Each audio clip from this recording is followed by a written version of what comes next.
আগামীকাল প্রতিবেদন জমা দেবে নির্বাচন ব্যবস্থা সংস্কার কমিশন, যেখানে কোনো প্রার্থীর বিনা প্রতিদ্বন্দ্বিতায় নির্বাচিত হওয়ার সুযোগ থাকছে না।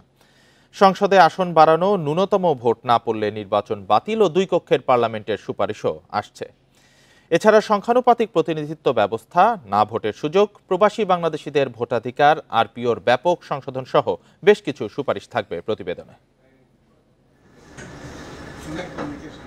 দায়িত্ব নেওয়ার পর রাষ্ট্র সংস্কারে 11টি সংস্কার কমিশন গঠন করে অন্তর্বর্তী সরকার। নির্বাচন ব্যবস্থা সংস্কারে কমিশন হয় গত ৩ অক্টোবর। কমিটি সরকারের কাছে প্রতিবেদন দেওয়ার প্রস্তুতি গুছিয়ে এনেছে। বুধবার তারা প্রধান উপদেষ্টার কাছে প্রতিবেদন জমা দেবেন। ২০১৪ সালের দশম সংসদ নির্বাচনে ১৫৩ আসনে বিনা প্রতিদ্বন্দ্বিতায় সংসদ সদস্য হওয়ার নজির রয়েছে। বিনা প্রতিদ্বন্দ্বিতায় ভোটের প্রবণতা রোধে ভোটার উপস্থিতির একটা সীমারেখা টেনে দিতে চায় সংস্কার কমিশন। বিনা ভোটে নির্বাচনের জন্য আমরা একটা থ্রেশহোল্ড দেওয়ার চিন্তা করছি, যে এত % ভোট না পেলে সেই নির্বাচন বাতিল হবে। এখন আর ওই একক প্রার্থী দিয়ে নির্বাচন হবে না, সেখানে নো ভোট থাকছে। কাজেই নো ভোট এবং ওই ব্যক্তির মধ্যে এক ধরনের প্রতিদ্বন্দ্বিতা হবে, এবং যদি নো ভোট বিজয়ী হয়, নো ভোট যদি বেশি ভোট পায়, সেখানে আবার ওই নির্বাচন বাতিল করে পুনর্নির্বাচন। নির্বাচন কমিশন নিয়োগ, আইন সংশোধন, আরপিও সংশোধন, সংসদে আসন বাড়ানো, ন্যূনতম ভোটার ছাড়া নির্বাচন বাতিল, জাতীয় পরিচয়পত্রের সেবা ইসির অধীনে রাখার সুপারিশ করবে সংস্কার কমিশন। উচ্চকক্ষ নিম্নকক্ষ, এটা কিন্তু সংবিধান সংস্কার কমিশনের কাজ। এখন যদি ওই কমিশন প্রস্তাব করে যে এটা দ্বিকক্ষ বিশিষ্ট পার্লামেন্ট হবে, উচ্চকক্ষ নিম্নকক্ষ, তখন আমরা ওই যেটা বললাম যে নিম্নকক্ষ কিভাবে হবে, উচ্চকক্ষ কিভাবে হবে। আপনার উচ্চকক্ষে হয়তো আমরা মিক্সড সিস্টেম, সেখানে সমানুপাতিকটাও থাকবে, একটা মিক্সড সিস্টেমের কথা চিন্তা করছি। নির্বাচন কমিশনকে জবাবদিহিতার আওতায় আনা, নির্বাচন আচরণবিধিতে পরিবর্তনের সুপারিশও থাকছে প্রতিবেদনে। কমিটির সদস্যরা বলছেন, তাদের এইসব সুপারিশ স্বল্প, মধ্য ও দীর্ঘমেয়াদে বাস্তবায়নের কথা বলা হবে। যদি 2014 সাল দেখি, 2018 দেখি, 2024 দেখি, এগুলো দেখলে বোঝা যায় যে নির্বাচনে আসলে কোথায় বাধাগ্রস্তটা হয়েছে সুষ্ঠু নির্বাচন করা। তো এটা উত্তরণের জন্য যে সমস্ত জায়গায় কাজ করা দরকার, আমরা সংস্কার কমিশন ওই জায়গাগুলোতে আসলে মূলত কাজ করেছে, যে ভবিষ্যতে যেন নির্বাচনকে এইভাবে কেউ প্রহসনের জায়গায় না নিয়ে যেতে পারে। নির্বাহী আদেশে কিছু সুপারিশ বাস্তবায়ন সম্ভব, তবে সংস্কারের ক্ষেত্রে রাজনৈতিক দলগুলোর মতামতের ওপর নির্ভর করছে। আর ভবিষ্যতে নির্বাচনে কোন কোন ক্ষেত্রে। Mahmudul Hasan, independent news, Dhaka. এ বিষয়ে আলোচনা করতে রাজধানীর বনানী থেকে আমাদের সাথে যোগ দিচ্ছে নির্বাচনী পর্যবেক্ষক প্রতিষ্ঠান ফেমার প্রেসিডেন্ট মুনিরা খান। মুনিরা খান, আপনাকে স্বাগত ইন্ডিপেন্ডেন্ট সংবাদে। প্রতিবেদনে যেমনটি দেখছিলাম, নির্বাচন ব্যবস্থা সংস্কার কমিশন প্রতিবেদন জমা দিচ্ছে আগামীকাল। দুই কক্ষের পার্লামেন্টের বিষয়ে তারা সুপারিশ করবেন বলে জানা গেছে। তো বাংলাদেশে তো শুরু থেকে এককক্ষ বিশিষ্ট পার্লামেন্ট ছিল, এখন দ্বিকক্ষ বিশিষ্ট পার্লামেন্ট কেন জরুরি এবং এটি সংসদীয় ব্যবস্থায় আসলে কি কি পরিবর্তন আনবে?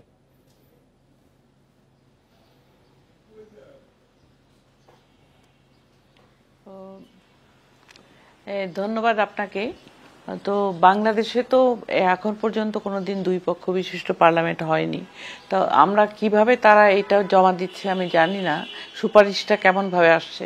তবে আমি যেটা মনে করি যে পৃথিবীর অনেক দেশে দুই পক্ষ বিশিষ্ট পার্লামেন্ট আছে, যারা সমস্ত নাগরিকদের দেশের শাসনে পার্লামেন্টে অংশগ্রহণ চায়।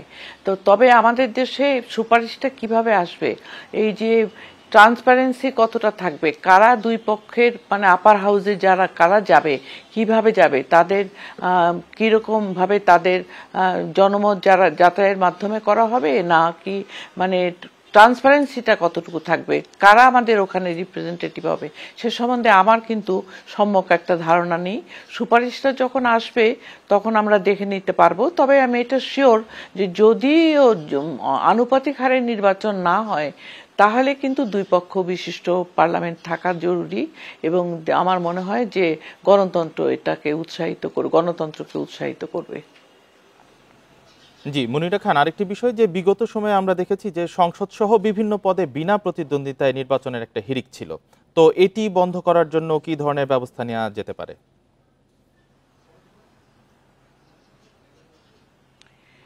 বিনা প্রতিদ্বন্দ্বিতায় সাধারণত নির্বাচন আমাদের দেশে যখন দেখা গেছে, তখন হতাশাগ্রস্ত নাগরিকরা বিনা প্রতিদ্বন্দ্বিতায় নির্বাচনে যায়। কিন্তু যদি একটা সুষ্ঠু অবাধ নিরপেক্ষ নির্বাচন হয়, যদি স্টেক হোল্ডাররা যেমন রাজনৈতিক দলগুলি এবং আমি বলবো ভোটার এবং আমি বলবো সবচেয়ে বড় হচ্ছে যে সরকারের আন্ডারে নির্বাচন হবে তাদের সদিচ্ছা এবং নির্বাচন কমিশনের এফিসিয়েন্সি, এই কয়টা যদি ঠিক থাকে এবং মানি মাসল আর মানে ম্যানিপুলেশন, এই তিনটা যদি না থাকে, বিশেষ করে ম্যানিপুলেশন যদি না থাকে, তাহলে কিন্তু বিনা প্রতিদ্বন্দ্বিতায় নির্বাচন হয় না।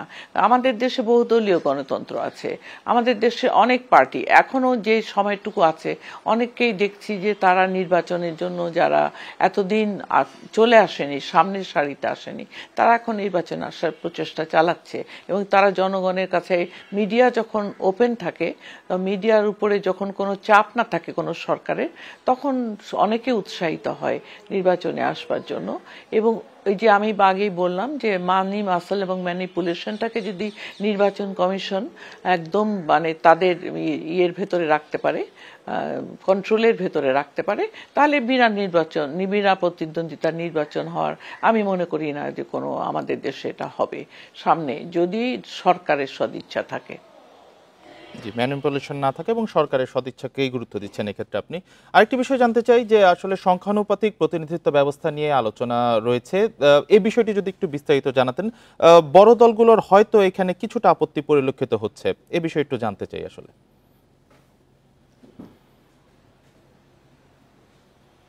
আমাদের দেশে হয় কি, কোনো পার্টি এমনভাবে মানে জনগণের কাছে পৌঁছতে পেরেছে সোফার, আমাদের দেশে একটা দুটো বড় জোর তিনটা পলিটিক্যাল পার্টি জনগণের কাছ থেকে রায় পেয়ে থাকে, মানে ভোটাধিকার করার পর।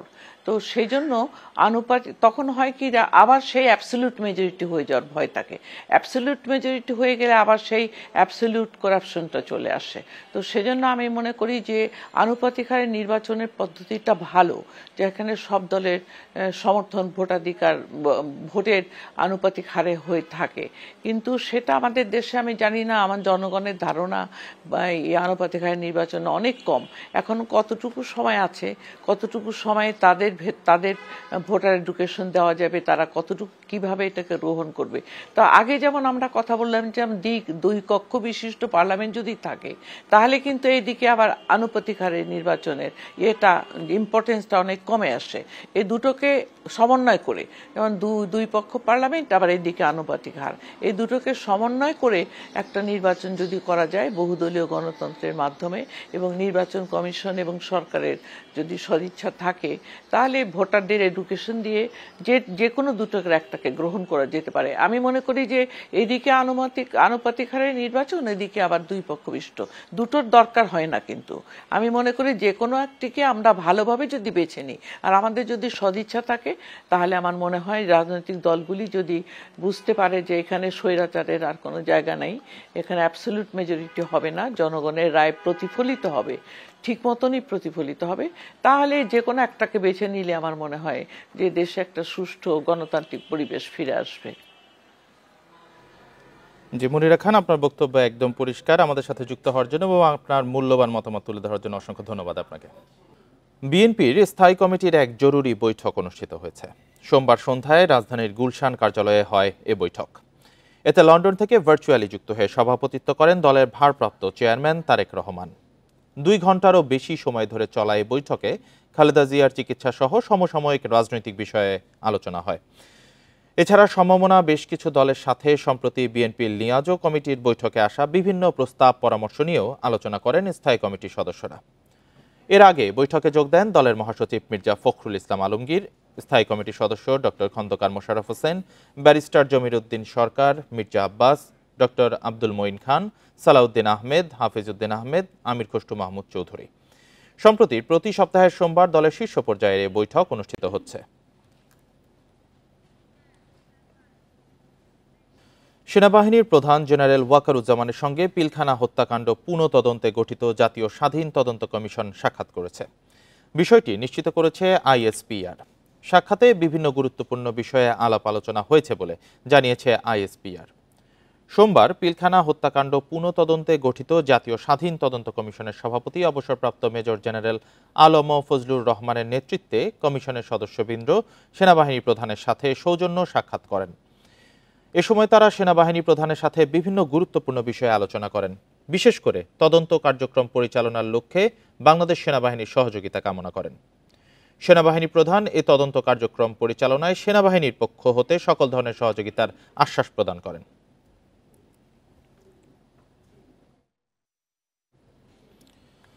আলোচনার আশ্বাসের পর 2 ঘন্টা অবস্থান কর্মসূচি শেষে সচিবালয়ের সামনে সড়ক ছেড়েছেন জগন্নাথ বিশ্ববিদ্যালয়ের শিক্ষার্থীরা। এর আগে সোমবার বিকেল 5টার দিকে দ্বিতীয় ক্যাম্পাস নির্মাণের কাজ সেনাবাহিনীর কাছে হস্তান্তর সহ 3 দাবিতে বিশ্ববিদ্যালয় থেকে পদযাত্রা করে সচিবালয়ের প্রধান ফটকের সামনে জড়ো হন তারা। শিক্ষার্থীরা জানান, মন্ত্রণালয় তাদের দাবির বিষয়ে বুধবার আলোচনা করবে। মন্ত্রণালয় ও ইউজিসির আশ্বাসে তারা তাদের কর্মসূচি প্রত্যাহার করে। এর আগে সকালে বিশ্ববিদ্যালয়ের প্রধান ফটকে তালা ঝুলিয়ে অনশন শুরু করেন শিক্ষার্থীরা। রোববার থেকেই ক্লাস পরীক্ষা বর্জন করে কমপ্লিট শাটডাউন কর্মসূচি পালন করছেন তারা। অনশনরত শিক্ষার্থীদের মধ্যে 16 জন অসুস্থ হয়ে হাসপাতালে চিকিৎসা নিচ্ছেন। দ্বিতীয় ক্যাম্পাস নির্মাণে সেনাবাহিনীকে দায়িত্ব দেওয়ার পাশাপাশি আবাসন সংকট নিরসনের দাবিও শিক্ষার্থীদের। মন্ত্রণালয় থেকে এবং ইউজিসি থেকে তাদের সম্মিলিত প্রচেষ্টায় আমাদের দাবিগুলো মেনে নিয়েছে। তো এই দাবি মেনে নেওয়ার ফলে আমরা আমাদের অনশন প্রত্যাহার করছি এবং আমরা অনশন ভঙ্গ করছি। এখন আমার শিক্ষার্থীরা অনশন সাময়িকভাবে প্রত্যাহার করেছে। প্রয়োজন বোধে আমরা আবারও ছাত্র এবং শিক্ষক মিলে আমরা বৃহত্তর কর্মসূচির দিকে আগাবো। ঢাকা বিশ্ববিদ্যালয়ের আবাসিক হলে গেস্ট রুম কালচার বন্ধ করা ও ডাকসু নির্বাচনের রোড ম্যাপ ঘোষণার দাবিতে বিক্ষোভ মিছিল করেছেন শিক্ষার্থীরা। সোমবার সন্ধ্যায় মিছিল নিয়ে ক্যাম্পাসের বিভিন্ন সড়ক ঘুরে ভিসি চত্বরে গিয়ে সংক্ষিপ্ত সমাবেশ করেন তারা। এ সময় নিষিদ্ধ সংগঠন ছাত্রলীগের নানা নির্যাতন ও অপকর্মের কথা তুলে ধরে শিক্ষার্থীরা বলেন, সংগঠনটির যেসব নেতাকর্মী ছাত্র জনতার আন্দোলনে দমন পীড়ন ও হত্যাযজ্ঞ চালিয়েছে তাদের বিরুদ্ধে দ্রুত ব্যবস্থা নিতে হবে। ঢাকা বিশ্ববিদ্যালয়ে কোনো অপরাজনীতি ঠাঁই পাবে না বলেও হুঁশিয়ারি দেন শিক্ষার্থীরা। ছাত্রদের প্রতিনিধি অংশগ্রহণ করার জন্য অনতিবিলম্বে ডাকসুর রুটম্যাপ ঘোষণা করতে হবে। আমরা চাই না সেই ছাত্রলীগ নেত্রীদের মতো নতুন কোন দলের নেত্রীরা নতুন রূপে আবির্ভাব ঘটুক, তারা করে গেস্ট রুম কালচার নেক। আমরা দেখেছি ডাকসু নির্বাচন দেরি করার ফলে আমাদের হলগুলোতে গণরুম গেস্ট রুম নতুন রূপে ফিরে আসা শুরু করেছে। আসছে রমজানে স্বল্প আয়ের মানুষের জন্য গরু ও খাসির মাংস বিক্রি করবে না মৎস্য ও প্রাণী সম্পদ মন্ত্রণালয়, শুধু মুরগি, ডিম ও তরল দুধ বিক্রি করবে। সক্ষমতার অভাবে রোববার সংশ্লিষ্টদের সঙ্গে বৈঠকে এই সিদ্ধান্ত নেয় প্রাণী সম্পদ অধিদপ্তর। চড়া মূল্যস্ফীতির বাজারে সরকারের এমন সিদ্ধান্তে হতাশ ভোক্তা ও খামারিরা। গত কয়েক বছর ধরে রোজার মাসে ভ্রাম্যমাণ গাড়িতে মাংস, দুধ, ডিম বিক্রি করে আসছে মৎস্য ও প্রাণী সম্পদ মন্ত্রণালয়। বাজারের চেয়ে দাম কম থাকে বলে এতে ভোক্তাদের ব্যাপক আগ্রহ, কিন্তু এবার মিলবে না গরু ও খাসির মাংস। মৎস্য ও প্রাণী সম্পদ মন্ত্রণালয়ের উপদেষ্টা ফরিদা আক্তারের সভাপতিত্বে এক বৈঠকে সিদ্ধান্ত হয় রোজায় শুধু তরল দুধ, ডিম ও মুরগি বিক্রি করা হবে। প্রতি লিটার গরুর দুধ 80 টাকা, ড্রেস ব্রয়লার মুরগি 250 টাকা কেজি ও 9.5 টাকা দরে মুরগির ডিম বিক্রি হবে। আমার যে ক্যাপাসিটি আছে প্রাণী সম্পদ অধিদপ্তরে সেটা ব্যবহার করে এবং স্টেক হোল্ডারদের সাথে নিয়ে, তো সেই কারণেই আমরা এই যেগুলো প্রায়োরিটি বেসিসেই আমরা কিন্তু এই কার্যক্রমটা শুরু করব। এখনো পর্যন্ত ওই রকম কোনো ডিসিশন হয়নি।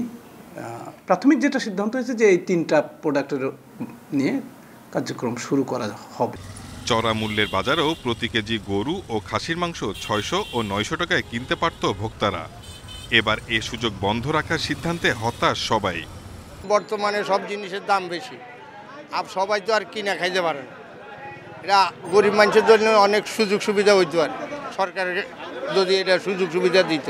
গরুর মাংস অন্তর্ভুক্ত না থাকে তাহলে এই আয়োজনটা আমার কাছে মনে হয় ফিকে হয়ে যাবে এবং ওভারহেড কস্ট কিন্তু সেমই থাকবে। আপনার আইটেম কমতেছে দুইটা, মূল আইটেম দুইটাই কমে যাচ্ছে, কিন্তু ওভারহেড কস্টটা কিন্তু সেম থাকবে। আপনার দুধ এবং মুরগির মাংস বিক্রি করার জন্য কিন্তু আপনি খোলা ভ্যানে বিক্রি করতে পারবেন না, শেলফ লাইফ নষ্ট হয়ে যাবে। গত বছর রমজানে মাংসের পাশাপাশি মাছও বিক্রি করেছিল সরকার। এবার মাছ বিক্রি নিয়ে এখন পর্যন্ত সিদ্ধান্ত হয়নি বলেও জানিয়েছে অধিদপ্তর। Shahid Ahmed, independent news, Dhaka. এপ্রিলে হতে পারে ব্যবসায়ীদের সংগঠন বিজিএমইএ ও এফবিসিসিআই নির্বাচন। 5 আগস্টের পর থেকে এ দুটি সংগঠন পরিচালনা করছেন অন্তর্বর্তী সরকারের নিয়োগ দেওয়ার প্রশাসক। তারা জানান সংগঠনের সংস্কার আনতে এবং রাজনৈতিক প্রভাব মুক্ত করতে নির্বাচনে এই দেরি। তবে ব্যবসায়ীরা বলছেন নির্বাচিত কমিটি দায়িত্ব পেলে আমদানি রপ্তানি বাড়বে। 5 আগস্ট পট পরিবর্তনের পর পদত্যাগ করেন এফবিসিসিআই ও বিজিএমইএ এর সভাপতি। সংগঠনগুলো চলছে প্রশাসক দিয়ে। 10 জানুয়ারির মধ্যে নির্বাচন করার কথা ছিল, কিন্তু এখনও তা হচ্ছে না। বাজেট আসতেছে, আমাদের বাজেট নিয়ে কিন্তু অনেক কিছুই হঠাৎ করে আবার ভ্যাট ইমপ্লিমেন্ট করছে 42টা আপনার সার্ভিস সেক্টরে। এটা নিয়ে একটা অসন্তোষ বা আমরা বার্গেনিং কিছু করতে পারছি না, কার কাছে করব, কিভাবে করব। প্রশাসক তো আর আমাদের কথা বলবে না, বিধায় আমি মনে করি আমাদের এফবিসিসিআই যত দ্রুত সম্ভব নির্বাচন আমরা চাই।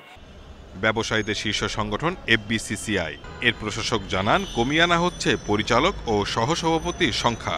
রাজনৈতিকভাবে নয়, সদস্যদের সরাসরি ভোটে সভাপতি নির্বাচিত হবেন।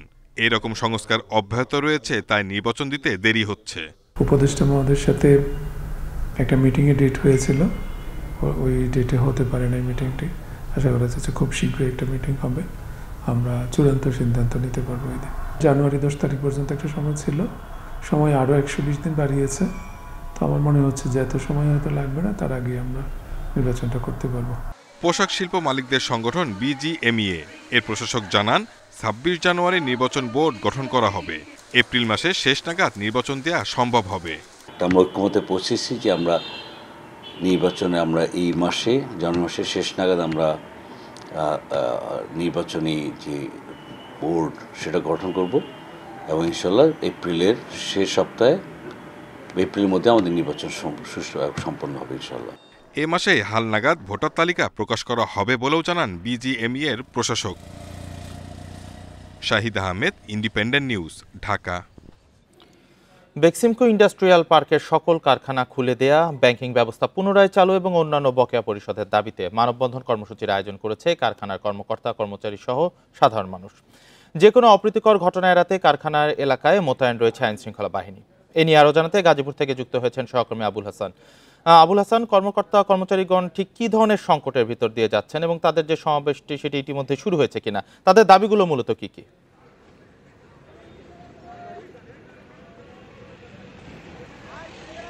দেখুন, গাজীপুরের চক্রবর্তী এলাকায় যে বেক্সিমকো ইন্ডাস্ট্রিয়াল পার্কটি রয়েছে, সেখানে যে কারখানাগুলো রয়েছে সেই কারখানা খুলে দেওয়ার দাবি এবং ব্যাংকিং সেবা চালু সহ বিভিন্ন দাবিতে কিন্তু যারা শ্রমিক রয়েছেন, এখানে প্রায় 40,000 শ্রমিক, তারা কিন্তু আজকে মানববন্ধন করেছেন।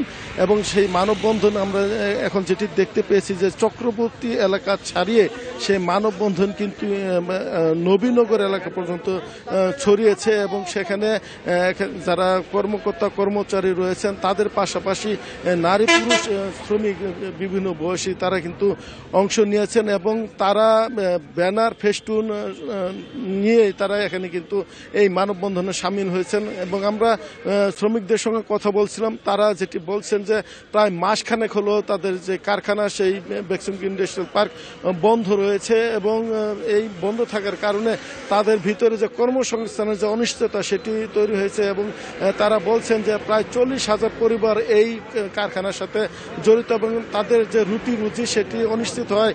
তারা কিন্তু সংকটে পড়েছেন, নানা দুশ্চিন্তা তাদের ভর করেছে এবং সেই তাগিদেই কিন্তু এখন কর্মসংস্থান সৃষ্টি এবং এই কারখানা খুলে দেওয়ার দাবিতে তারা কিন্তু আজকে এই মানববন্ধনে সামিল হয়েছেন। এবং এই কারখানার কর্মকর্তা কর্মচারী শ্রমিক ছাড়াও কিন্তু এখানে আমরা দেখেছি সাধারণ মানুষ এখানে অংশগ্রহণ করেছেন এবং তাদের যে দাবি সেটা হচ্ছে যে এই যে কারখানা, সেই কারখানা ঘিরে কিন্তু এখানে অনেকের বাসা ভাড়া ছিল, দোকানপাট ছিল এবং বিভিন্ন আর্থিক প্রতিষ্ঠান কিন্তু এই কারখানাকে ঘিরেই সচল ছিল।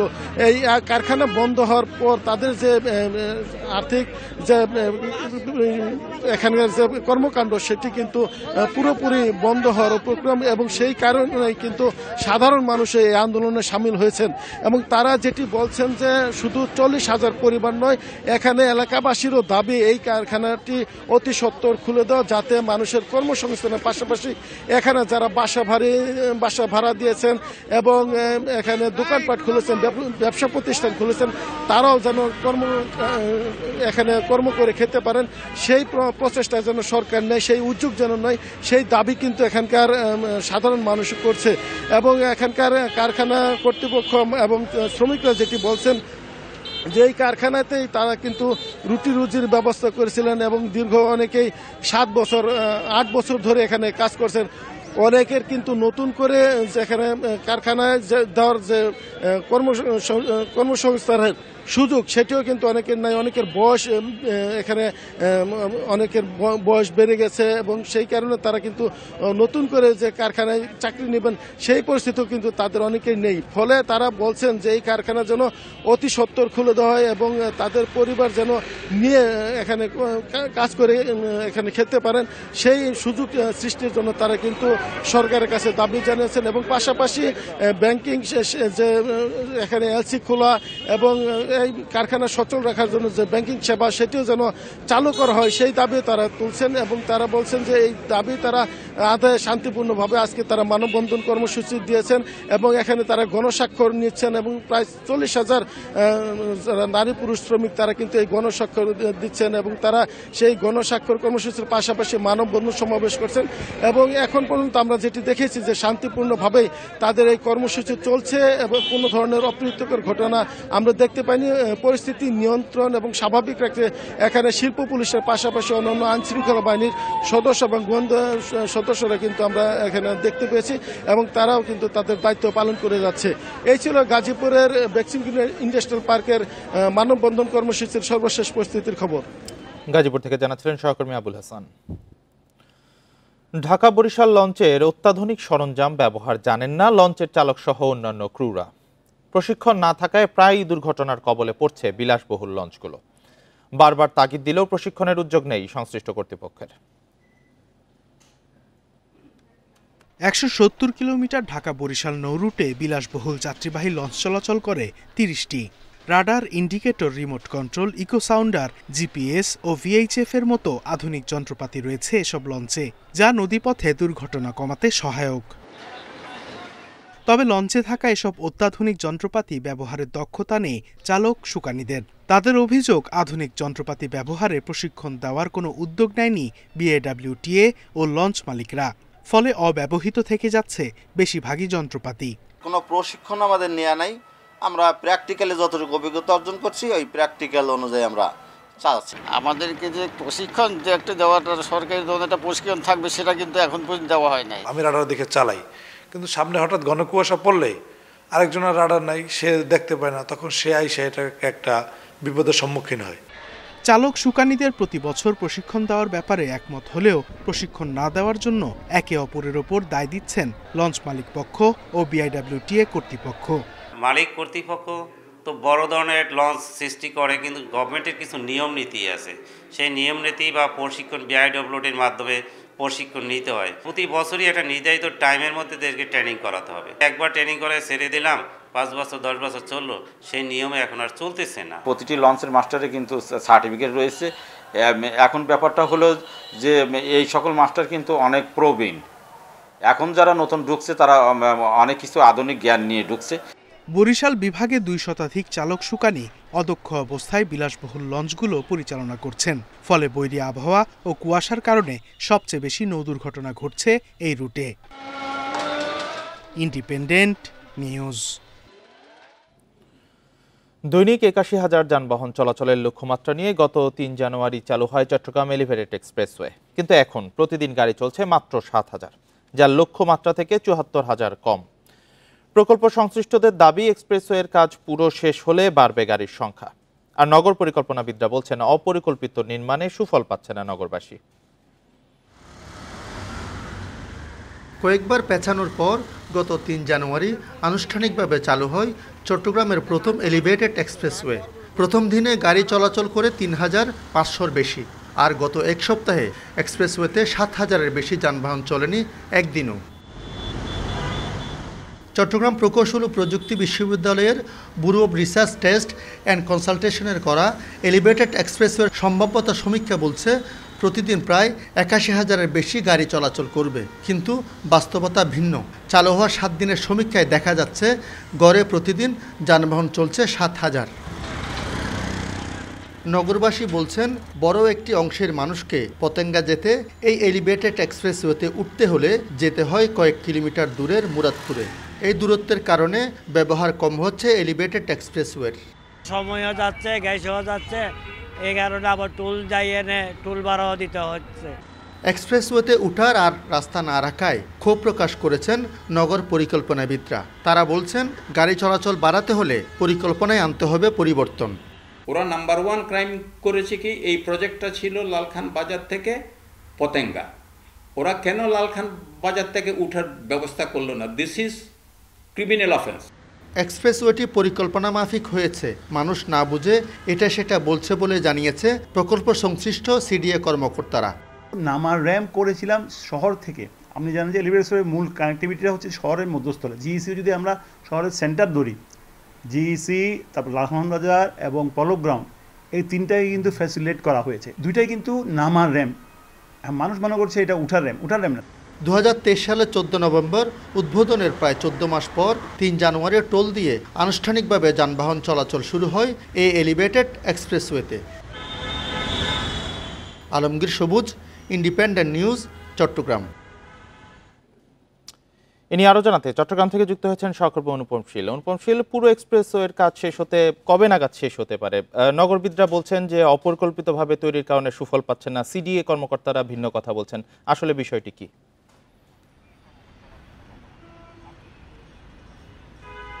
আগে একটু মনোযোগ আকর্ষণ করতে চাই, সেটি হচ্ছে আমরা এখন এলিভেটেড এক্সপ্রেসওয়েতে নামার একটি জায়গা, এটি লালখান বাজার মোড়ে, এবং আপনি দেখতে পাচ্ছেন এখানে এক পাশ দিয়ে নামার ব্যবস্থা করা হয়েছে। যদিও পুরো র্যাম্পটি কিন্তু নামার জন্য রাখা হয়েছে, কিন্তু অবাক করার বিষয় হচ্ছে ঠিক এখান থেকে আধা কিলোমিটার সামনে গেলে টাইগার পাস এলাকা, সেখানেও একটি নামার র্যাম্প আছে। তবে পুরো একেবারে এলিভেটেড এক্সপ্রেসওয়ের পতেঙ্গা প্রান্ত থেকে আমরা এখন যেখানে দাঁড়িয়ে আছি সেখানে এবং সামনে আমরা যদি বিপরীত দিকে আরও অন্তত 2.5 কিলোমিটার 3 কিলোমিটার যাই, এর মধ্যে কিন্তু উঠার মতো কোনো ব্যবস্থাপনা নাই। অর্থাৎ সাধারণ মানুষকে এই এলিভেটেড এক্সপ্রেসওয়েতে উঠতে হলে হয় চট্টগ্রাম শহরের এক প্রান্ত, অর্থাৎ এই এলিভেটেড এক্সপ্রেসওয়ের একেবারে সর্বশেষ প্রান্ত বহদ্দারহাটে চলে যেতে হবে, নতুবা 2 নম্বর গেট পার হয়ে বেবি সুপার মার্কেটের পাশ দিয়ে উঠতে হবে। অর্থাৎ এখনো পর্যন্ত প্রায় এই এলিভেটেড এক্সপ্রেসওয়ের যে প্রকল্প, তাতে যে কাজ হয়েছে তাতে চট্টগ্রাম শহরের প্রধান অংশ থেকে ওঠার মতো কোনো ব্যবস্থাপনা তৈরি করা যায়নি। সংশ্লিষ্টরা, যেটি আমরা একটু আগে খবরও যেমনটা জানাচ্ছিলাম, তারা বলছেন যে তাদের কাজ এখনো শেষ হয়নি, পুরো কাজ শেষ হলে তাহলে এই ব্যবস্থাপনাটি হবে।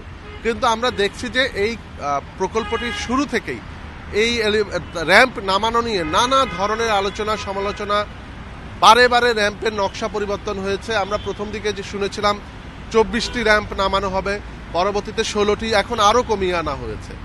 অর্থাৎ যখন তখন প্রকল্পের মাঝপথে বিভিন্ন সময়ে আমরা দেখেছি যে নকশায় পরিবর্তন এনে এই র্যাম্পের বিষয়টি কমিয়ে আনা হয়েছে এবং স্থানও পরিবর্তন হয়েছে।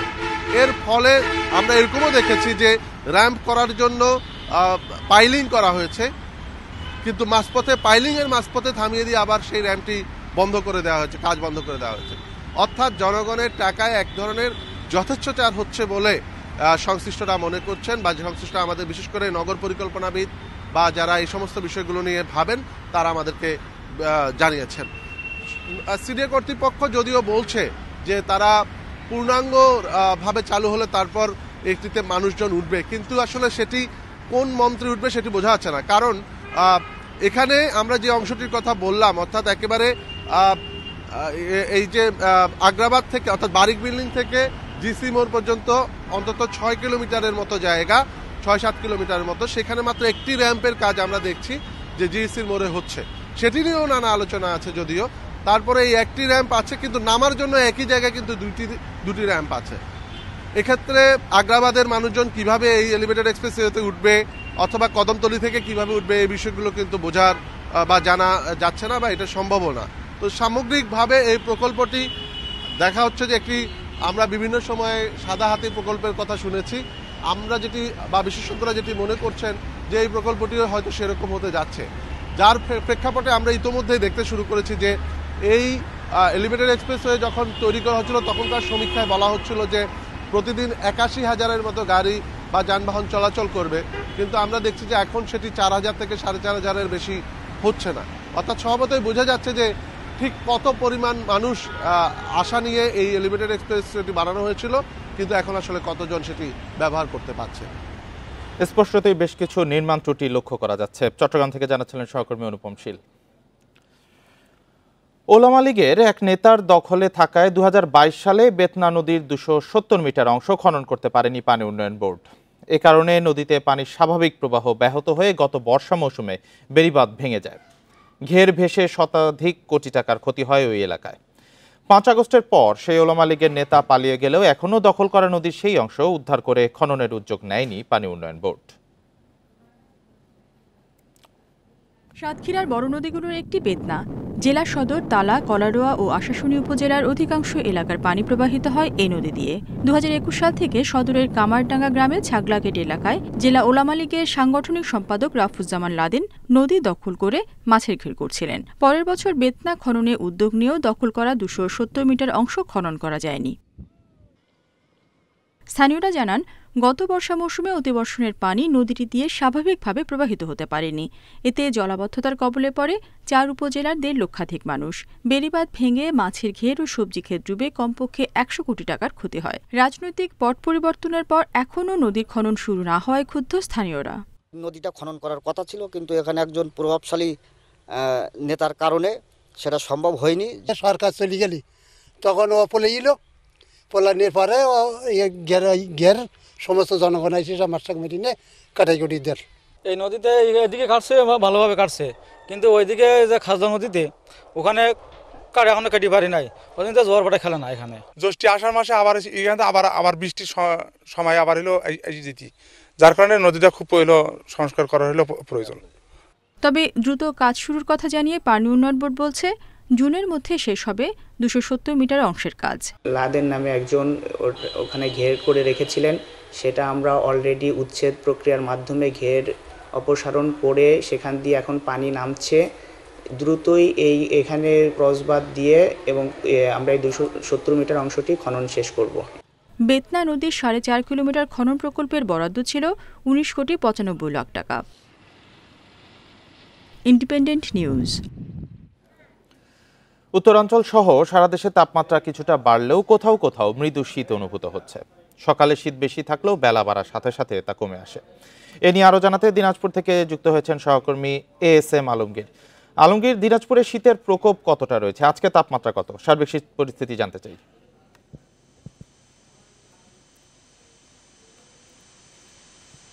আপনাকে বলে রাখি যে দিনাজপুরে আজকে সকাল ৬টায় তাপমাত্রা রেকর্ড করা হয়েছে 10.8 ডিগ্রি সেলসিয়াস, যেটি গতকালকে ছিল 13 ডিগ্রি সেলসিয়াস।